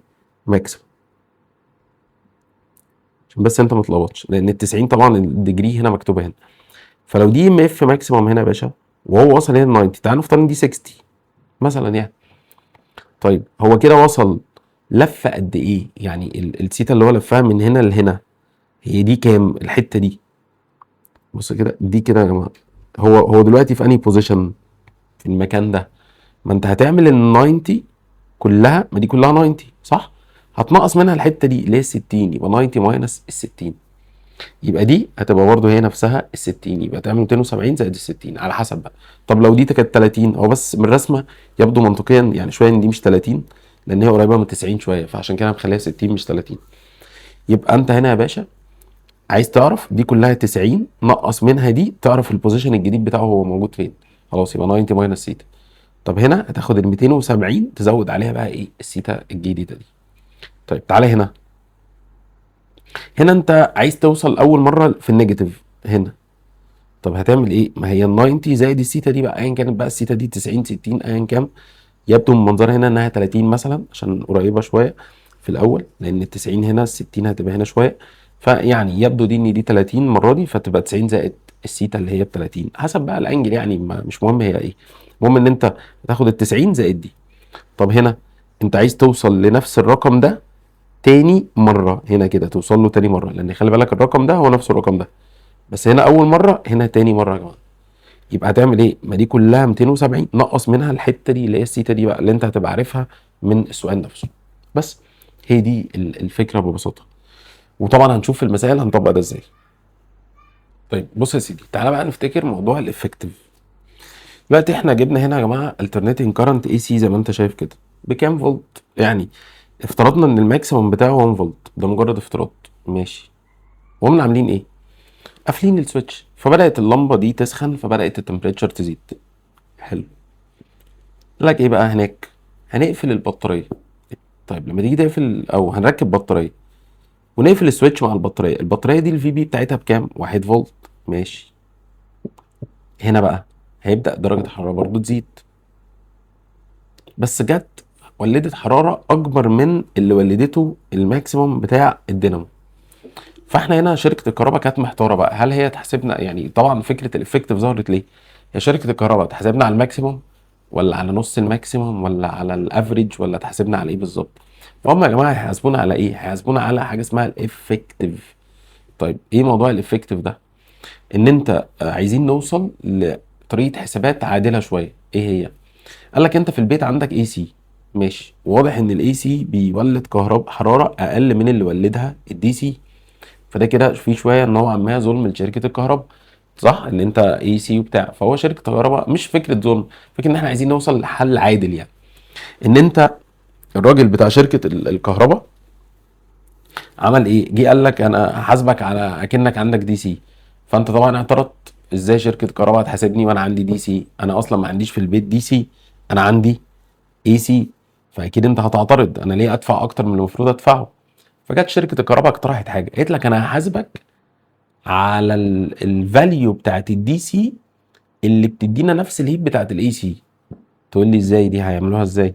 يعني هو هيقول لك مش انت عندك اي سي؟ اه يا عم انا هحاسبك على اي سي، بس هحاول اشوف الدي سي بيديني هيت قد ايه من الاي سي. فقال لك بص، احنا هنقعد نجرب. ادي بطاريه، حلوه يا معلم، ادي بطاريه، البطاريه دي ايه؟ 0.5، دي اقل من الماكسيموم بتاع الدينامو، وكمان قللت ايه؟ قللت الحراره شويه. طيب حصل ايه هنا؟ قال لك قعدنا نجرب لحد ما وصلنا للرقم ده، والرقم ده كان رقم عادل جدا. ليه؟ لان هما الاثنين ادونا نفس الحراره. الثيرمال افكت بتاع الاي سي هنا كان بيساوي الثيرمال افكت بتاع الدي سي، الحراره اللي هنا زي الحراره اللي هنا. فجت شركه الكهرباء يا عم قالت لك ايه؟ قالت لك بص انا هحاسبك على ايه؟ مش انت عندك ماكسيموم واحد؟ ما هو الواحد هو 0.707، فهي مش هتفرق يعني في الاخر، هي كحسابات مش هتفرق. ان الواحد فولت ده اللي هو الماكسيموم بتاع مين؟ بتاع الاي سي، ادانا نفس الهيت بتاع الفي بي بتاعت الدي سي، الفي بي دي بتاعت الدي سي ادانا نفس الحاجه. قال لك خلاص يبقى انت اكنك بتحاسب على ايه؟ على 70% من الماكسيموم. ما هي 0.707 دي تعتبر يا جماعه ال 70% بتاع مين؟ بتاع الماكسيموم. يعني انت عايز تحاسب بقى بجد وعايز الافكتيف المؤثر فعلا، الاي ام اف الافكتيف، قال لك حاسبني على 70% من مين؟ من الاي ام اف الماكسيموم يا جماعه. دي بيسموها بقى الافكتيف اللي هي المؤثره بقى، اللي هي كده يعني. فيبقى راضينا الطرفين. شركه الكهرباء عايزه تتحاسب اكنها مركبه دي سي، مع ان هي مش مركبه دي سي، هي مركبه اي سي، وانت عايز تتحاسب على اساس ان انت اي سي لان انت مركب اي سي، وده العدل يعني. فوصلنا لايه في طريقه الحسابات؟ ان احنا نحسب الافكتيف بتاعت الاي سي انها بتساوي 70% من الدي سي، او 70% من الماكسيمم. يعني خلينا نقول كده ان الافكتيف هي 70% من الماكسيمم بتاع الاي سي، لان ماكسيمم الاي سي كان كام؟ كان 1. يبقى ماكسيمم الاي سي كان 1 والافكتيف 70%. قال لك خلاص خد ال 70% بتاعت الواحد. ال 70% بتاعت الواحد اللي هي كام؟ اللي هي 0.707، اللي هو يكافئ بطاريه دي سي في نفس الوقت. يبقى هنا هنعمل ايه؟ قال لك خلاص، قال لك بقى ايه؟ خلاص هنعمل ايه بقى؟ يلا بينا. قال لك يا باشا انا بس القوانين مكتوبه هنا يا جماعه، يعني الكلام اللي احنا شرحناه ده اهو، ان الافكتيف دي بتساوي نفس الفي بي بتاع مين؟ الاي سي، بيدينا نفس الهيت افكت. بس يعني علشان انت تبقى فاهم ان انا طبعا خدت الافكتيف ان هو نفسه بتاع البطاريه. الافكتيف هنا اللي هي مين؟ اللي هي 70% من الماكسيموم، اللي هي طلعت كام؟ 0.707، بتساوي نفس الفي بي بتاعت البطاريه. فقال لك خلاص يا عم، مش الافكتيف وانا 70% من الماكسيموم، انا بس هوريك القانون ده جه ازاي. توضيح هنا، توضيح. الاي ام اف الافكتيف هي 70% من الماكسيموم بتاعنا. ما هي 70% دي اللي هي يا جماعه 0.707 من الماكسيموم. حلو قوي. طب ما 0.707 دي على فكره اللي هي 1 على روت 2 من الماكسيموم. دي كده الافكتيف. طيب ما هو انا كنت عايز اعرف بقى، ما هو اكيد النورمال كان عامل انجل ساعتها، فقلنا ايه؟ قلنا نكتب قانون الاي ام اف اللي مش افكتيف، اللي هي بتساوي اي ام اف ماكسيموم ساين سيتا نورمال. فطبعا بما ان دي هي دي، يبقى ده معناه ان دي هي دي، يبقى كده الساين بيساوي 1 على روت 2. كده ساين سيتا نورمال يا جماعه بيساوي 1 على روت 2. يبقى السيتا نورمال طلعت ساعتها بكام؟ ب 45. بس يبقى لو السيتا يا باشا ب 45، ده معناه ان الام اف كانت افكتيف. وممكن نحط الترخيصه دي هنا، ده لو في مكان. يلا بينا، هي الصفحه اللي قبلها على طول، نبقى جمعنا الدنيا. ان لو السيتا نورمال ب 45، تبقى الاي ام اف يا جماعه هي مين؟ هي الافكتيف بالشكل ده. خلاص، دي الفكره ببساطه. ان شركه الكهرباء يا جماعه ببساطه تاني كانت عايزه تحاسبنا على الكهرباء، بس هي عايزه تعمل بالدي سي واحنا عندنا اي سي، فوصلنا لحل عادل. ايه هي؟ ان الاثنين يدونا نفس الحراره. فقلنا ايه اللي يدينا نفس الحراره؟ لو الماكسيمم بتاع الدينامو 1 فولت، كانت البطاريه ساعتها 0.707. قال لك خلاص، يبقى طالما ال 0.707 كدي سي هي نفسها بتدينا نفس الحراره بتاع الماكسيمم بتاع الاي سي، يبقى احنا هنعمل ايه عشان نتحاسب؟ خد 70% من الماكسيمم. خد 70% من ايه؟ 70% من الماكسيمم. 70% من الماكسيمم دي اللي هي كام؟ اللي هي 0.707 من ال1 يعني. فبالتالي بقت هي يعتبر ماشي. والقوانين اصبحت كده، الاي ام اف افكتيف هي 1 على روت 2 من الماكسيمم او 0.707 من الماكسيمم، مش تفرق. وخلي بالك قانون الاي ام اف هي نفسها قوانين الاي. ليه؟ لان دي كانت اي في ار ودي كانت اي في ار، طارت الار مع الار، شكرا. فالافكتيف هو او قانون الاي ام اف افكتيف هو نفسه قانون ايه يا جماعه؟ الاي افكتيف، هي بالظبط. ماشي.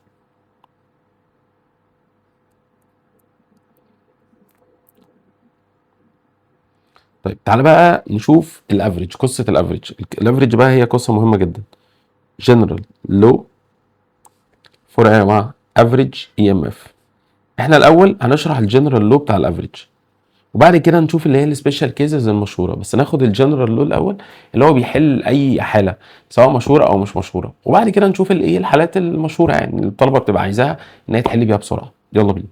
بصوا يا شباب، احنا عندنا قانون بيقول ان الاي ام اف افريج في اي حاله هي عباره عن نيجاتيف اي ام اف ماكسيموم اوفر 2 باي ملتبلاي يا جماعه دلتا كوساين سيتا نورمال على الان دي اللي هي عدد اللفات. حلو الكلام. طيب هنا بقى واحده واحده، الدلتا كوساين دي هنجيبها ازاي؟ طبعا انا لسه هثبت لك القانون ده جه منين. الدلتا كوساين سيتا هي المفروض انك بتعمل كوساين سيتا نورمال الجديده ماينس كوساين سيتا نورمال القديمه. حلو، ده اللي هو الجزء بتاع مين؟ بتاع الدلتا كوساين تحديدا. طيب ازاي هنجيب اصلا سيتا نورمال الجديده؟ سيتا نورمال الجديده هي بتساوي سيتا نورمال القديمه يا بلس يا ماينس سيتا الروتيشن. ولو مش معانا سيتا الروتيشن هنا هتبقى ان في 360. طب هي بلس ولا ماينس بقى؟ بص البلس ده لما يكون الفلكس هنا بقى بيقل، والماينس لان الفلكس ده هيكون بيزيد. تقول لي ليه؟ ما احنا في الاي ام اف بنمشي عادي بلس معاها البلس مع اللي بيزيد والماينس مع بيقل. ايوه ما الكلام ده في الساين، انت هنا دلوقتي ايه في الكوزاين، ففي الكوزاين بنعكس، فخلي بالك من الحته دي. انت حسب السيتا دي هتحطها فين، هتحطها في ساين ولا كوزاين؟ الكوزاين عكس السيتا، يبقى لازم بلس لما الفلكس يقل وماينس لما يكون الفلكس بيزيد. طيب بروف بقى للقانون، توضيح للقانون. البروف ده هو القانون ده جه ازاي ببساطه. وطبعا الحته دي لحد دلوقتي بتيجي في التشوز، بس يمكن ترجع تيجي مقالي، فانت لازم توري له هو القانون ده جه ازاي. وفي بعض المسائل انت لازم تحل بالقانون ده، يعني انت ما عندكش اوبشن اصلا انك تستخدم قانون تاني. يمكن الحالات المشهوره بس اللي هي الربع، النص، التلات ارباع، الوان سايكل، دي ممكن تعمل لها قوانين سريعه تحل بيها. لكن طبعا هنا اللي مش مشهوره ال1 على 6، ال1 على 12، الكلام ده كله، او ال1 على 8، فاهم؟ او اي خزعبلة اخترع 1 على 36 سايكل، فاهم يعني كده يعني. فلازم طبعا تستخدم القانون ده. طيب القانون ده جه منين؟ بمنتهى البساطه، انت اصلا عندك قانون بيقول ان الاي ام اف ايكوال نيجاتيف ان دلتا فاي على دلتا تي. وعايز اقول لك على حاجه، ده قانون الافريج اصلا. انا بجد ويعني وخلي بالك برضو من حاجه، يعني القانون ده بيستخدم، وبرضو طالما مش واخده بالها ان في قانون اصلا اللي هو ان الاي ام اف افريج بتساوي نيجاتيف ان دلتا فاي على دلتا تي. ده انا بص، ده انا هساويهم ببعض، انا ليه ما اعملش كده؟ نيجاتيف ان دلتا فاي على دلتا تي. تخيل القانون ده اصلا جه من ده، وده اللي هوريه لك دلوقتي. يلا بينا. نيجاتيف ان دلتا فاي على دلتا تي، انت عارف ان الفريكونسي بيساوي ان على التايم. طيب لو خلينا دي دلتا تي في تشينج في التايم، يبقى بدل دي مكان دي كده، فيبقى التي بتساوي او الدلتا تي بتساوي ان على اف. فانا هشيل الدلتا تي دي واحط بدلها ان على اف. يلا بينا هنشيل الدلتا تي ونحط بدلها ان على اف، والنيجاتيف ان دلتا فاي يا جماعه زي ما هي. حلو الكلام. واحنا ممكن نفك الفاي بقى. ايه قانون الفاي؟ الفاي والله هي بي ايه في دلتا كوزاين. اصل خلي بالك الدلتا دي حاجه من الثلاثه بيتغيروا، يا البي بتتغير، يا الاريا بتتغير، يا الكوزاين بيتغير. هنا الكوزاين هو اللي بيتغير. ممكن تكون الثلاثه بيتغيروا، ممكن تكون البي بتتغير والاريا بتتغير والكوزاين بيتغير، ممكن يعني، فاهم؟ بس بتبقى حسابات بقى كتير، بس وارد. لكن احنا هنفترض دلوقتي ان الدلتا دي مع الكوزاين، يبقى انا هفك الفاي دي اخليها بي ايه في دلتا كوزاين. بس عشان تبقى فاهم قصدي، ان الفاي بتساوي بي ايه كوساين ثيتا، صح؟ طب انت حددت دلتا عند الفاي، الدلتا دي ليها ثلاث احتمالات تشينج، يعني يا اما الدلتا مع البي بس، يا اما الدلتا مع الاريا بس، يا اما الدلتا مع الكوزاين بس، يا اما الدلتا مع الثلاثه اصلا. فاهم؟ ممكن يكونوا الثلاثه بيتغيروا، بس انا دلوقتي هشتغل على احتمال ايه؟ ان الكوزاين هو اللي بيتغير، فحطيت الدلتا معاه هو. خلاص، دي بس كانت مجرد ايه؟ توضيح. طيب تعال نطلع تحت لتحت يطلع فوق، فتبقى نيجاتيف ان بي اي في الاف في الدلتا كوزاين. خلاص، وفي ان تحت طبعا. واحنا بقى نسحب الان دي نخليها هنا. احنا بقى عايزين نجيب بديل لده، بس دي ممكن نرتبها ترتيبه شويه، قلنا نحفظها بشكل اسهل. بافن، لو فاكر كنا بنقول عليها كده على وزن مافن يعني. فتبقى بي اي هنا، وادي الاف، لا ادي الاف وادي الان. انا بس عدت ترتيبتها مش اكتر. طب احنا عندنا قانون بيقول ان الاي ام اف اللي هي اللي مش ماكسيموم هي ناب وطبعا ساين ثيتا، صح؟ او خلينا نقول الماكسيموم على طول، الماكسيموم ناب والاوميجا ممكن نفكها نخليها تبقى اف. حلو. لو انت خدت بالك هتلاقي ان بافن موجوده هنا اهي، اللي هي بي اي اف والان، بي اي ان والاف، تمام. دي بتساوي ايه بقى؟ ماكسيموم على 2 باي. فانا هشيل الجزء ده واحط بداله اي ام اف ماكسيموم على 2 باي في الدلتا كوساين على الان. والان دي يا جماعه اللي هي مين؟ اللي هي عدد السايكلز، عدد اللفات. بس هي دي الفكره دي. ده قانون يجيب الافريج او اي ام اف افريج في اي حاله. تعالى يا عم نحل مساله عليه.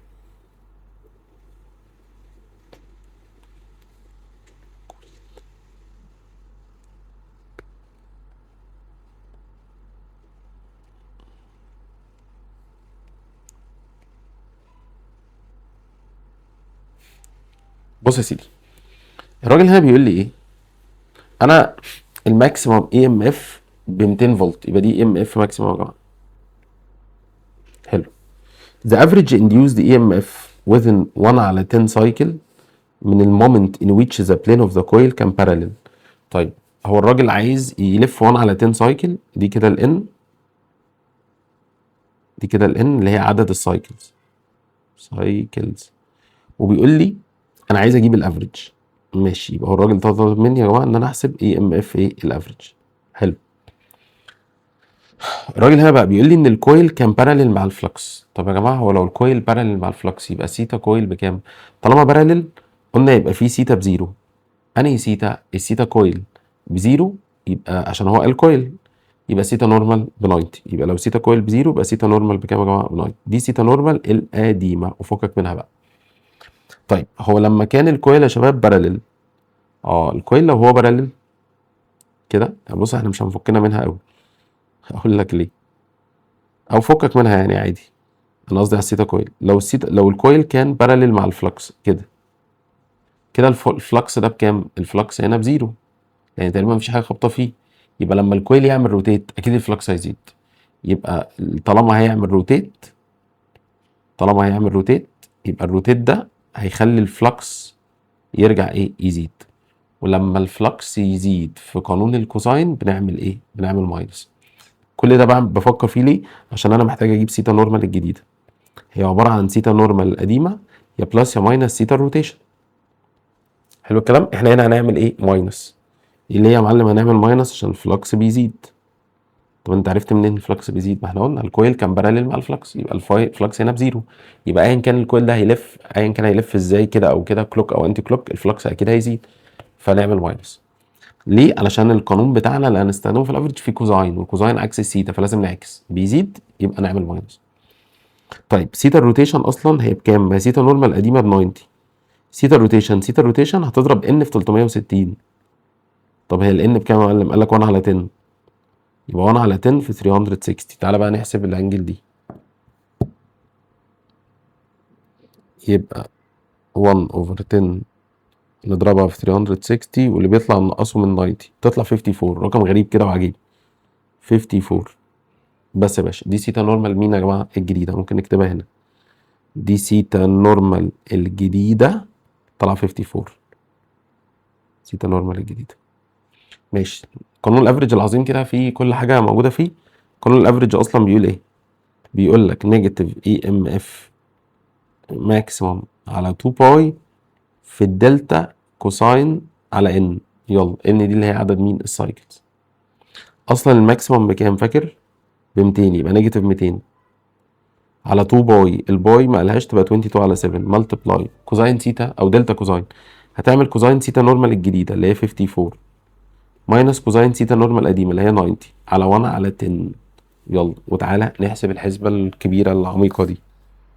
ما تنساش النيجاتيف اللي جنب ال 200، النيجاتيف 200 اوفر 2 ملتبلاي 22 على 7. كل ده هنعمله ملتبلاي كوزاين 54 ماينس كوزاين 90. متنساش الايه البراكت هنا اوفر 1 على 10. طلع معايا يا جماعه نيجاتيف 187، نيجاتيف 187 اللي هي دي يعني. حلو الكلام. طلع معانا بالنيجاتيف عادي، هو عايزها بالبوزيتيف مفيش مشكله زي الفل. بس مساله طبعا مسائل القويه ومساله مهمه جدا جدا كمان. ماشي. في بقى حالات مشهوره بصراحه، تعالى نفتكر الحاجات المشهوره دي. دي حالات مشهوره قوي في الافريج اي ام اف يا جماعه، محتاجين ان احنا ايه؟ نبقى عارفينها. اللي هي احنا بس هندردش فيها بسرعه وبعد كده افكرك هي الحاجات بتاعتها ايه. ان انت في الربع لفه كان الاي ام اف في الافريج 4 بافن، تمام؟ او ممكن تجيبها عن طريق 2 باي من الماكسيموم.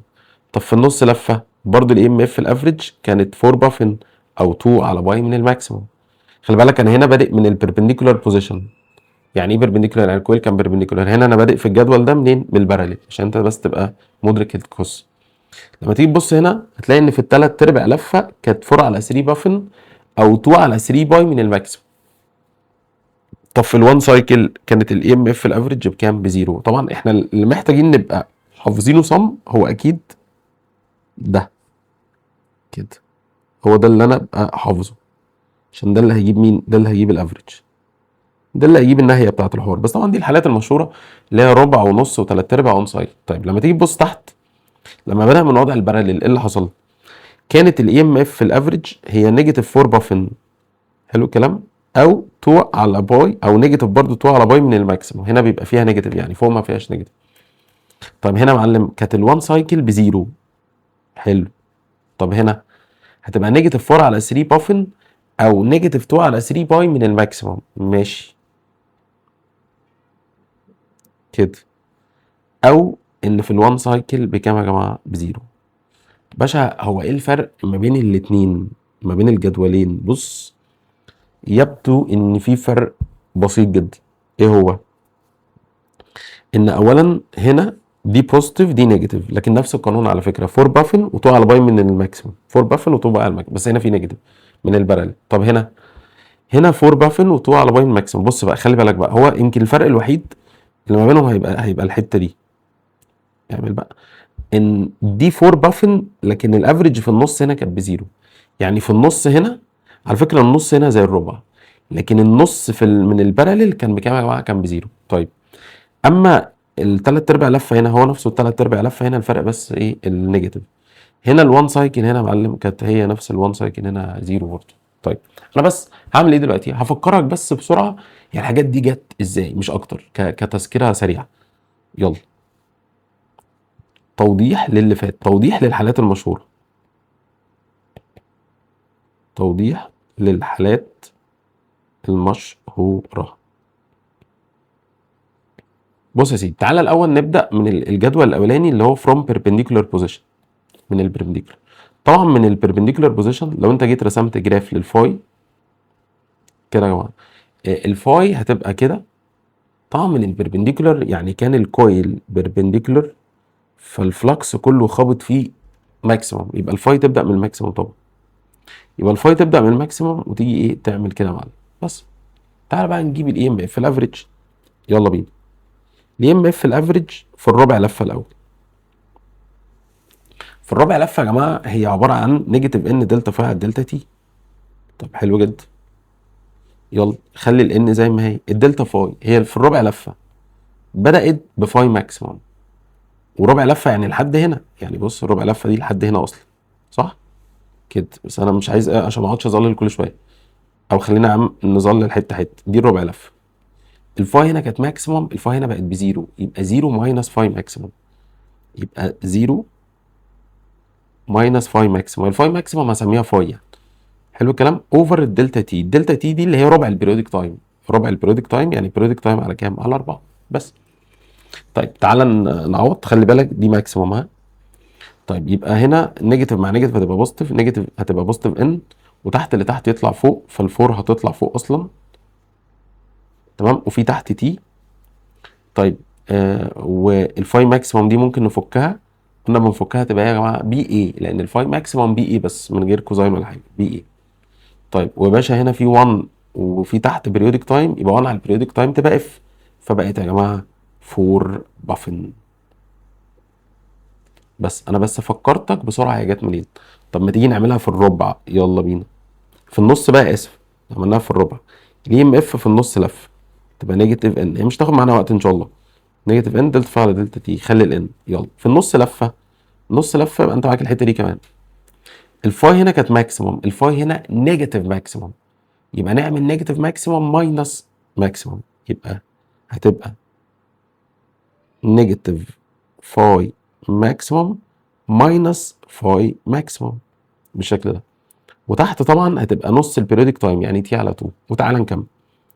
هنخلي طبعا هنا يا جماعه نيجاتيف فاي ماكسيموم ونيجاتيف فاي ماكسيموم يبقى نيجاتيف 2 فاي ماكسيموم، يبقى يا باشا دي هتبقى نيجاتيف ان. بص النيجاتيف بقى هتطير ليه؟ لان دول مع بعض هيطلعوا نيجاتيف 2 فاي ماكسيموم مع نيجاتيف ان، يبقى بوزيتيف على طول. يبقى ان مضروبه في 2 فاي ماكسيموم، حلو. وتحت فيه طبعا تي على 2. طبعا تحت اللي تحت يا جماعه هيطلع فوق فتبقى 4، يبقى ان مضروبه في 4. طيب والفاي ماكسيموم هنفكها، هنخليها يا جماعه بي اي، وتحت في تي لسه زي ما هي، وهنا في 1 1 على تي تبقى اف، طلعت 4 بافن برضو. ده في النص. طب في التلات ارباع بقى الاي ام اف، خلي بالك ده الافريج برضه في التلات ارباع.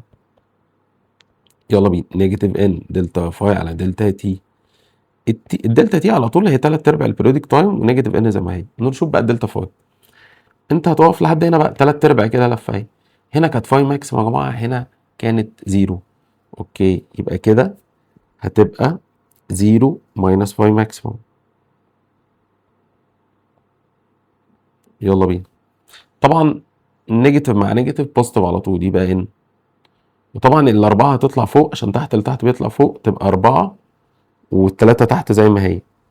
وعشان ننجز حالنا هنا في 1 وهنا بيريودك تايم، تبقى اف على طول بقى، قررناها. حلو الكلام. وهنفك الفاي ماكسيمم نخليها بي اي، تبقى بي اي بي اي، ونكتب الان في الاخر بس. فبقت 4 على 3 ايه، بافن. شكرا. وطبعا هي طالعه معانا زي ما انت شايف كده، طالعه بايه يا جماعه؟ طالعه بالبوزيتيف. هو انا بقى ليه هنا عاملها بالنيجاتيف؟ لا، عاملها بالبوزيتيف والله، صح مظبوط، هي اللي تحت اللي بالنيجاتيف، افتكرت انها معموله غلط. ماشي، تعالى بقى في الوان سايكل. في الوان سايكل الافريج برضه تبقى نيجاتيف ان دلتا فاي على دلتا تي. يلا بينا، خلي النيجاتيف ان زي ما هي. الدلتا فاي يا باشا، الدلتا فاي دي الدلتا تي طبعا هتبقى بريودك تايم. طب الدلتا فاي يا جماعه في الوان سايكل اهي يا باشا. هو بدأ منين؟ بدأ من الماكسيموم، نهى مين؟ نهى بالماكسيموم، يبقى فاي ماكسيموم ماينس فاي ماكسيموم. طب ما كده دي هتبقى فاي ماكسيموم ماينس فاي ماكسيموم، تبقى كل ده يا جماعه هيطلع بزيرو بس. خلاص، دي كده توضيح للاربع حالات بتوع ايه البربنديكولار بوزيشن. بس دي لسه هنبقى ايه، هنرجع لها تاني لما نشرح حاجه كده. طيب تعالى بقى نوضح توضيح، تكمله توضيح الحالات المشهوره، بس لما يبدا بقى من وضع الايه، من وضع الباراليل. طيب فروم باراليل بوزيشن. طبعا لما يبقى الكويل باراليل يا جماعه بتبقى عامله كده، ادي الكويل اهو، والفلكس كله يا باشا جاي خابط فيه بالمنظر ده، فالفاي هنا بزيرو. يبقى احنا هنا كفاي هتبدا الفاي طبعا منين؟ من زيرو، تبدا تزيد وتقل بقى وكده وهكذا. يلا بينا، تعال نجيب الافريج. الاي ام اف الافريج، الافريج نيجاتيف ان دلتا فاي على دلتا تي.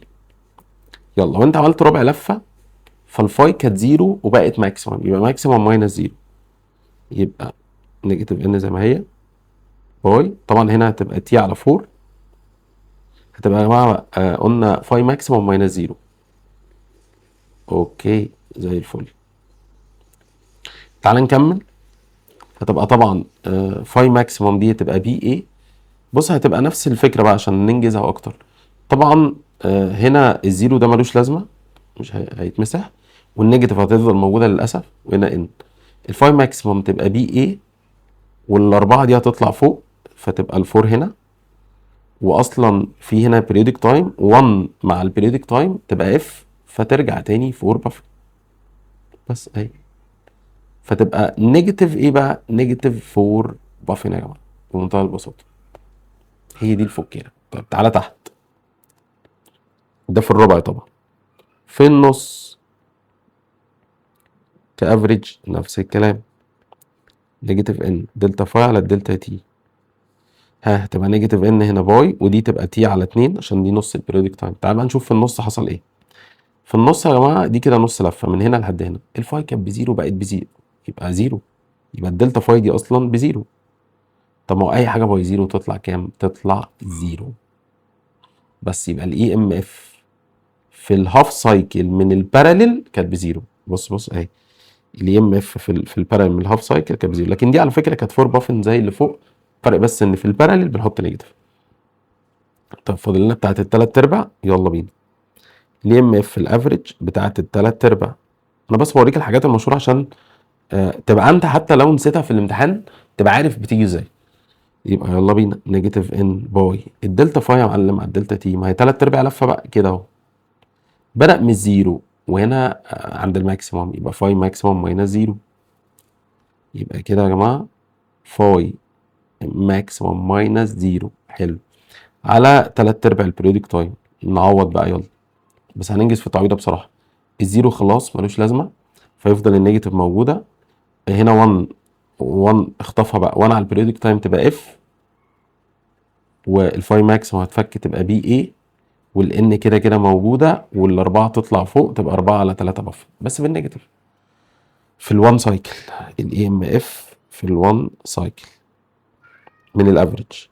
يلا بينا في ال1 سايكل يا جماعه اهي، هو بدأ من الزيرو ونهى بالزيرو، يبقى زيرو، يبقى نيجاتيف ان دلتا فاي على دلتا تي. هو هنكبر نفس القانون عادي جدا مفيهوش اي مشكله، هي بس دي هتبقى بزيرو، فيبقى طبعا كلها بكام؟ كلها بزيرو. بس ايه كده الاختلافات؟ انت برضو كده افتكرت هي بتيجي ازاي عشان لو نسيت في الامتحان.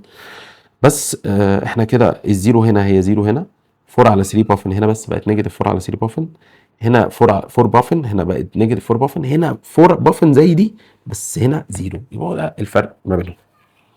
طيب عايزين بقى نستكشف هي ليه دي 2 على 3 2 على باي من الماكسيموم، وليه دي 2 على باي من الماكسيموم، وقصه كده. طيب تعالى نشوف حالة مشهورة تاني، حالات مشهورة إضافية، حالات مشهورة إضافية يا جماعة، إكسترا حالات مشهورة. إحنا عندنا بتربط ما بين، نقدر نربط ما بين الأفريج والإفكتيف. إحنا نقدر نربط ما بين الأفريج والإفكتيف، بس الأفريج في الربع والنص تحديدا، دي اللي نقدر نعملها، ونقدر نعمل برضو مع الثلاث ارباع عادي، ممكن نجيبها. يلا بينا. احنا عندنا قانون الافريج بتاع الربع او النص، الافريج بتاع الربع والنص. خلينا نقول مثلا هم كده كده نفس القانون، الفرق ان في البربنديكولار بوزيتيف وفي الباراليل كانت بالنيجاتيف، لكن هم كانوا نفس القانون اللي هو ايه يا معلم؟ 4 بافن، صح كده؟ طيب عندنا بقى قانون الماكسيموم. الماكسيموم يا جماعه عايزين نربط ما بين الافريج والماكسيموم مره، والافريج والافكتيف مره يعني. طيب الماكسيموم هي قانونها ناب وي والاوميجا 2 باي اف، هي ناب وي والاوميجا 2 باي اف، فانا هكتب ال2 باي هنا واكتب الاف هنا بس. ودي الايكويشن الاولى ودي الثانيه، تعالى نعملهم اوفر بعض. يلا اعمل 1 ديفايدد 2. لما تعمل 1 ديفايدد 2 هتبقى الافريج في الربع والنص على الاي ام اف ماكسيموم اهي، الاي ام اف الافريج. بس خلي بالك انه هي في النص كانت الافريج بزيرو اصلا من الباراليل، فاحنا محتاجين بس ايه نركز في الحته دي، ان دي كانت بزيرو اصلا، فدي مش معانا هنا في الحته دي. فالبروف اللي انا بعمله ده انا بعمله لايه بالظبط؟ بص تو ماتش كتابه، للربع والنص من البربنديكولار او للربع من الباراليل، لان اصلا النص بتاع الباراليل الافريج دي اصلا كانت بزيرو اصلا كده كده، فخلي بالك من التفصيله دي. طيب تعالى يلا ناخد الافريج بقى، هناخد الليفت على الليفت، يبقى الافريج على الماكسيمم، بعد كده نبقى نرجع نكتب التو ماتش كتابه دي على الماكسيمم. يلا هناخد الفور بافن الرايت سايد هنا نعمله اوفر الرايت سايد هنا. طبعا اللي هيحصل ايه؟ ان البافن هتطير مع نفسها كده، تطير نفسها، يفضل 4 على 2 باي. طبعا 4 على 2 تبقى 2، يبقى 2 على باي، يعني ايه يا جماعه؟ هتطلع هنا 2 على باي، ونعمل كروس مالتيبليكيشن بقى. بس انا مش هعمل كروس مالتيبليكيشن قوي يعني، انا هودي دي هنا بالباي وخلاص جنبهم. يبقى كده الاي ام اف افريج، ايوه ناخد بقى دي مش هكتبها تاني بصراحه، ننزل بيها تحت من الربع والنص من الباراليل او من ربع الباراليل، انا اسف، ربع ونص من البربنديكولار او من ربع الباراليل. يبقى نعمل بس دي بقى رقيقه ازرق كده عشان يبقى في تناسق. هتطلع ايه بقى؟ هتطلع ان انا هودي الماكسيموم دي بالباي مع ال2 على باي، يبقى بقت 2 على باي من الماكسيموم بس. 2 على باي يا معلم من مين؟ من الماكسيموم. هو ده القانون المهم جدا جدا جدا جدا جدا، ده بيربط ما بين الافريج والماكسيموم. بص مكتوب فين اهو، 2 على باي من الماكسيمم، 2 على باي من الماكسيمم، هنا بس هيبقى نيجاتيف 2 على باي من الماكسيمم لان هي اصلا كانت نيجاتيف 4 بافن بس. طيب ال 2 على 3 باي دي بقى جت منين؟ يلا بينا. بص يا سيدي، انت بس كل اللي هتعمله ان انت يعني هتاخد نفس الفكيره دي، هي اصلا كانت 4 على 3 بافن. بص انا مش محتاج اعيدها من الاول بصراحه، ليه؟ لان هي دي كانت هنا 4 على 3، فكل اللي هيحصل هنا ان دي تبقى 4 على 3 هنا كده، صح؟ فاللي هيحصل ايه يا جماعه؟ ان مع الابروكسيميشن ال4 مع ال2 تبقى 2 والتلاته تفضل موجوده، فتبقى 2 على 3 باي وخلاص. يعني هي تبقى 2 على 3 باي، ده لو من التلات ارباع، يعني مش لازم نعملها من الاول. هي تبقى 2 على 3 باي من الماكسيموم. طب هنا هي بس نحط ايه؟ نحط نيجاتيف بس، وكده كده دي زيرو مش محتاجه ربط اصلا. كده احنا ربطنا الافريج بالماكسيموم، صح؟ طيب تعال بقى نديها تاتش زياده، اضافه اخرى، ان احنا هنشيل الماكسيموم دي ونحط قانونها. يا جماعه الافكتيف 1 على روت 2 من الماكسيموم، يبقى الماكسيموم روت 2 من الافكتيف. فانا هشيل الماكسيموم دي واحط بدلها الروت 2 الافكتيف. حلو، و2 على باي زي ما هي موجوده، ودي ناخدها كوبي بيست هي ونكبرها تاني. شكرا.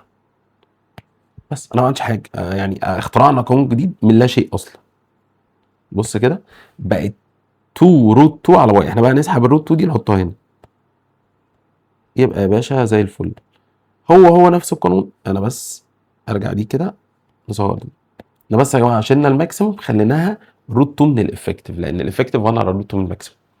طيب فبالتالي اصبح هو نفس القانون بالظبط، هو نفس القانون، بس لو ما فيهوش روت 2 يبقى دي ماكسيموم. طب لو حطينا روت 2 تبقى دي افكتيف. لكن كده كده انت بتحسب الافريج بتاع الربع والنص من البربنديكولار او بتاع الربع منين؟ من الباراليل. دي انا بشوف دي قوانين مهمه وتساعد وتنجز معاك في الحل بشكل كبير. طيب تعال نشوف اكزامبل هنا على حاله من الحالات المشهوره. شوف بقى الحالات المشهوره دي بتيجي ازاي. بيقول لي اي سي داينامو جيفز اي ام اف ماكسيموم ب 100. يبقى انا كده معايا الماكسيموم. طيب عمل ايه يا معلم؟ عمل هاف سايكل. الهاف سايكل دي من الحالات المشهوره. when the coil rotates from perpendicular position. طب انت عايز تجيب ايه؟ انا عايز اجيب الافريج. يبقى الراجل ده عايز يجيب الاي ام اف الافريج في نص لفه من البربنديكولار. هل عندنا ليها قانون؟ اهو الاي ام اف افريج في النص لفه من البربنديكولار 2 على باي من الماكسيمم. بس يا معلم يبقى 2 على باي من الماكسيمم. طب ما احنا اصلا معانا الماكسيمم، يبقى خلاص 2 على باي من ال 100. بص بقت اسهل من المساله بتاعت الافريج اللي حليناها اللي هي كان فيها 1 على 10. تعال نحسب. يبقى 2 على الباي، طبعا هنا خلي بالك 22 على 7 عادي جدا. الباي بس بتبقى ب 180 لو هي جوه سيتا في ساين او كوزين او حاجه، ونضرب اللي يطلع ده في 100 تطلع 63.6 فولت يا جماعه. بس اللي هي اجابه سي. شكرا، سهله يعني. بصوا يا جماعه ازاي هنجيب بقى الباور والانرجي في الدينامو. في مسائل الدينامو احنا هنشتغلها افكتيف. يعني ايه باور انرجي هتشتغل افكتيف؟ يعني ايه الباور يا جماعه؟ في اي، بس لازم الاثنين يبقوا افكتيف، او اي سكوير ار لازم الاي دي تبقى افكتيف، او في سكوير على ار ولازم الفي تبقى افكتيف. طيب القوانين الانرجي زي ما احنا عارفين ما هي الا قوانين الباور، بس بنزود لها ايه؟ بنزود لها تايم. بس ده اللي انت تاخد بالك منه، انه احنا بنحسب قوانين الباور والانرجي لازم نستخدم الافكتيف. هيضحك عليك وهيديك الماكسيمم، روح هات الافكتيف. هتقول لي ازاي؟ عادي، ما انت عارف ان الافكتيف 1 على روت 2 من الماكسيمم، سواء بقى في اي ام اف يعني ايه، اكتبها زي ما انت عايز، دي ماكسيمم بس. فخلي بالك. وطبعا نفس الكلام الاي افكتيف هي 1 على روت 2 من الاي الماكسيموم. فاداك الافكتيف فكك، روح هات ايه؟ روح هات الماكسيموم على طول. انا اسف، اداك الماكسيموم روح هات الافكتيف، عشان احنا هنشتغل بالافكتيف. خلاص. طيب تعالى بقى نبدا في الحاجه المهمه قوي، الا وهي الدي سي داينامو. طيب احنا ازاي هنحول الاي سي داينامو لدي سي داينامو؟ عندنا بروسيس كده اسمها ريكتيفيكيشن. ايه الريكتيفيكيشن دي؟ الريكتيفيكيشن يا جماعه هي بروسيس بتاع تحويل الاي سي كارنت لدي سي كارنت. حلو الكلام. والريكتيفيكيشن بتمر بمرحلتين، بتحصل على مرحلتين. بص انا كده بالعربي اهو، على مرحلتين، تو بروسيسز. اول بروسيس فيهم ان انا استخدم كوميوتيتور. الكوميوتيتور يعمل ايه بقى؟ يخلي لك الاي سي يوني دايركشن. الكوميوتيتور يا جماعه ياخد الاي سي ده يخليه بس ايه كده، يخليه يوني دايركشن، يبقى في اتجاه واحد. طب تاني مرحله ان انا نستخدم ميني كويلز. الميني كويلز دي بتعمل ايه بقى؟ بتاخد اليوني دايركشنال ده تخليه ابروكسيمتلي دي سي. يعني ايه؟ يعني هي بتاخد اللي هو اليوني دايركشنال ده تخليه لك ايه بقى؟ تقريبا الفاليو بتاعته بتبقى approximately constant value دي سي كده بقى نوعا ما دي سي. يبقى تاني بقى بالراحه كده، احنا هنمر على مرحلتين. المرحله الاولى ان انا هركب حاجه اسمها ايه؟ كوميوتيتور. الكوميوتيتور ده هيحول لي الشكل بتاع اللي هو الفاريبل دايركشن يخليه يوني دايركشن. يبقى الكوميوتيتور خلى الفاريبل دايركشن خلاها يوني دايركشن. هنا احنا خلينا اليوني دايركشن ولسه الفاليو بتاعته بتتغير، خليناها ابروكسيمتلي كونستانت فاليو. طيب هنعمل ده ازاي؟ تعال نشوف ستيج 1. ستيج 1 قلنا بنعمل ايه؟ بناخد الاي سي نخليه يوني دايركشن اللي هو ده. وستيج 2 ان انا بركب كوميوتيتور فبيخلوا لي نوعا ما كونستانت فاليو. تعال نشوف ده بقى على الباوربوينت.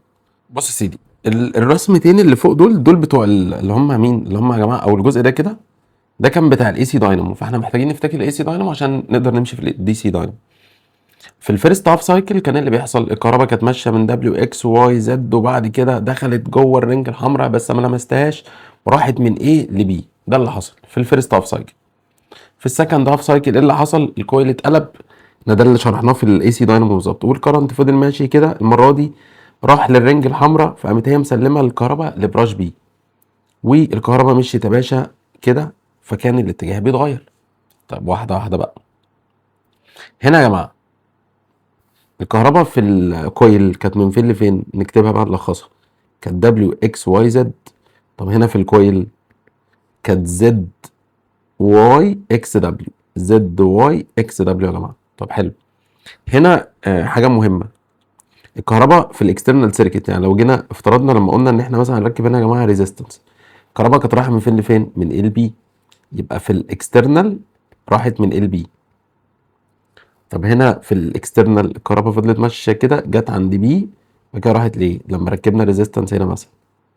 يبقى في الكويل كانت كده، في الاكسترنال كانت من بي لايه. فالكهرباء هنا بتغير اتجاهها. طيب هنا بقى لازم ناخد بالنا من الحته دي، ان انا هاخد سكرين شوت دي واحطها لكم برده في الفايل. الكويل هنا يا جماعه بيلف في نفس الدايركشن، في اتجاه واحد. الكويل بيفضل يلف في نفس الاتجاه.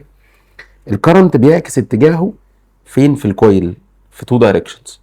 طب التو رينجز روتيت ان ذا سيم بوزيشن، الرينج بتلف في نفس مكانها بس حوالين نفسها. طب الكرنت في الاكسترنال سيركت لا، بيعكس اتجاهه في الاكسترنال سيركت. في الدينامو بقى، الدينامو احنا هنستبدل مين؟ هنستبدل الاثنين دول بحاجه اسمها كوميوتيتور. دي عباره عن سلندر اتشقت نصين، تو هافز. هاف مع البراش دي اللي هو مثلا هنا اسمها اف 2 او بيز عادي، بي يعني، ودي النص التاني مع براش اسمها اف 1. ويلا بينا. خلي بالك الدينامو ده انا برضو اللي بحركه. يعني يعني ده يبقى اتجاه الموشن لفوق، والفيلد جاي من نورث للساوث. بص الفيلد رايح من نورث للساوث، فلو الفيلد رايح من نورث للساوث كده يا ابني اشتغل والموشن لفوق والفيلد جاي كده. لو الموشن اللي فوق يا جماعه كده والفيلد من نورث لساوث، يبقى الكرنت اللي جوه، يبقى الكرنت يا باشا هيروح من دبليو اكس. يلا بينا. الكهرباء هنا في الكويل هتبقى برضو دبليو اكس واي زد. بص اهي دبليو اكس واي زد، ده في الكويل.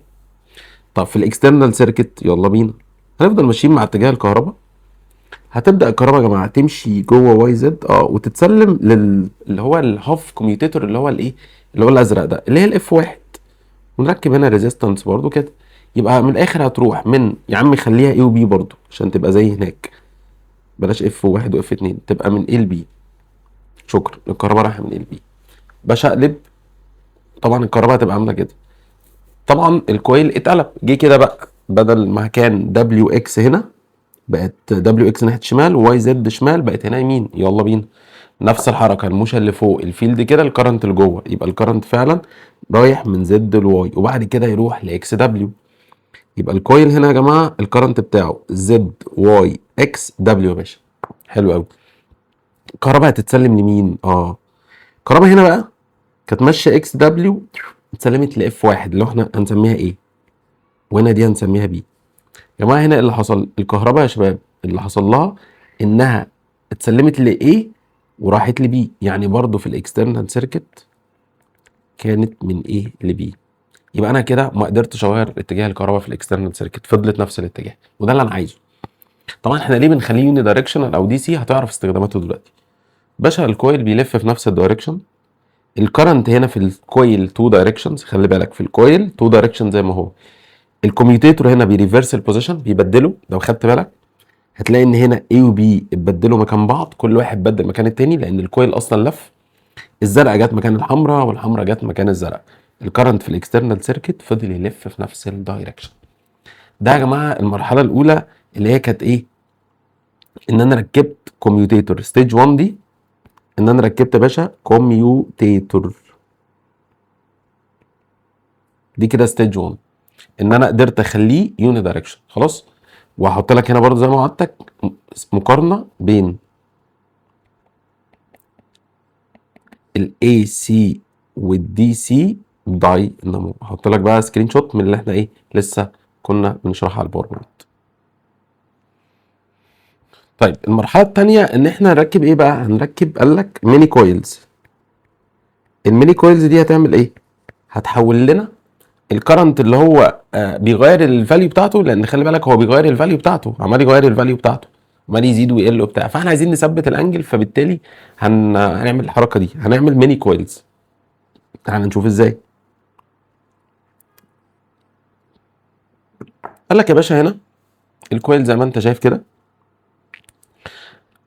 انت مثلا عندك كويلين. طيب ففي واحد باراليل وفي واحد بيربنديكولار مع الفيلد، ففي واحد الاي ام اف بتاعته زيرو وفي واحد الاي ام اف بتاعته ماكسيموم. ماشي، فهيبقى بالمنظر ده، واحد بادئ من الزيرو وواحد بادئ من الماكسيموم. يبقى يلا بينا. وخلي بالك الكوميوتيتور الواحد او الكويل الواحد معاه 2 سيكشنز من الكوميوتيتور. الكويل الواحد معاه 2 سيكشنز من الكوميوتيتور او 2 هافز يعني.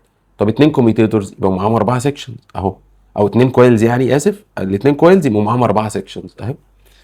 وهكذا بقى، يعني دايما عدد السكشنز ضعف عدد الكويلز، لان هنا 4 سكشنز من الكوميوتيتور، 1 2 3 4، هم الاربعه دول اهو. لو انت مش شايف 1 2 3 4، 4 هافز وانت معاك 2 كويلز، يبقى عدد السكشنز بتاعت الكوميوتيتور دبل الكويلز.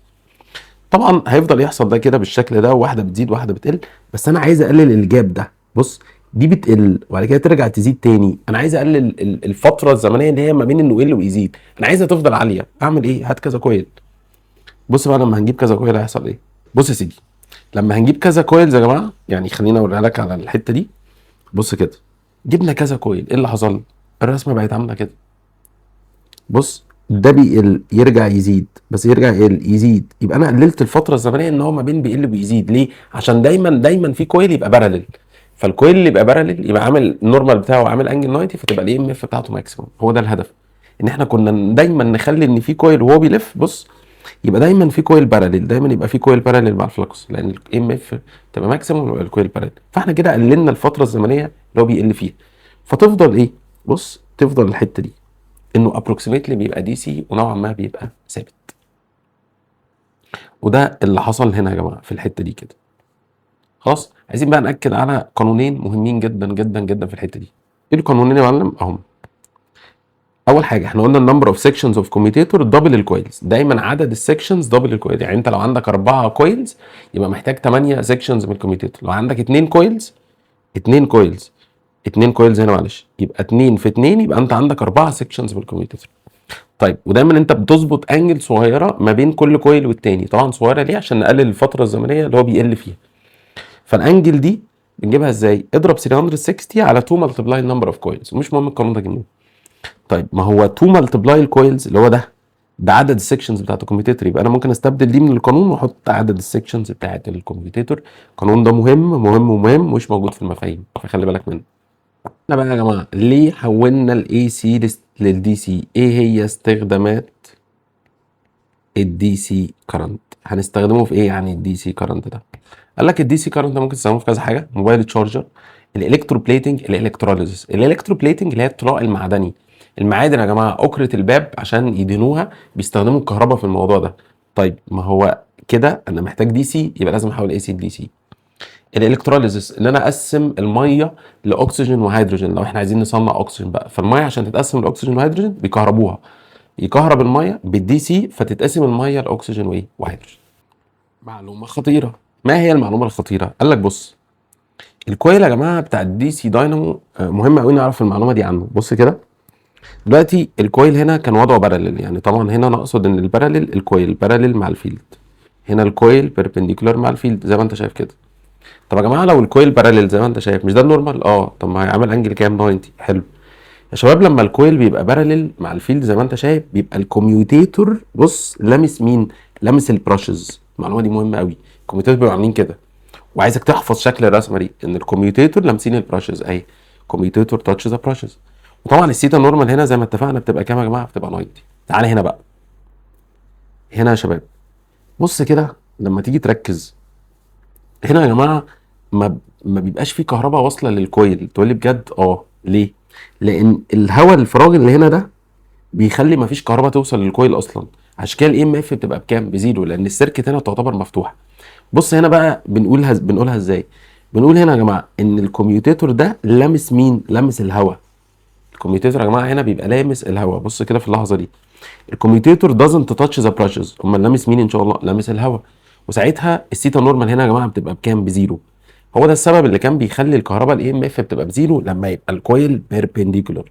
خلي بالك من الحته دي، لو الكويل بيربنديكولار بيبقى الكوميوتيتور تاتشز ذا انسوليتور اللي هو الهواء، والفراغ ده بيخلي الاي ام اف تبقى بزيرو. دي معلومه مهمه قوي، خلي بالك منها.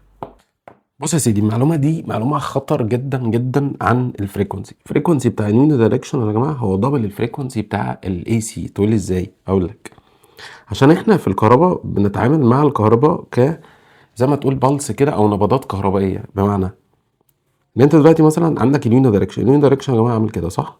حلو. اما الموجه بتاعه الاي سي بتبقى عامله كده زي الفل، صح كده يا جماعه؟ دي كده بالنسبه لي تعتبر نبضه كهربائيه واحده او بالس واحده او سايكل واحده بالشكل ده.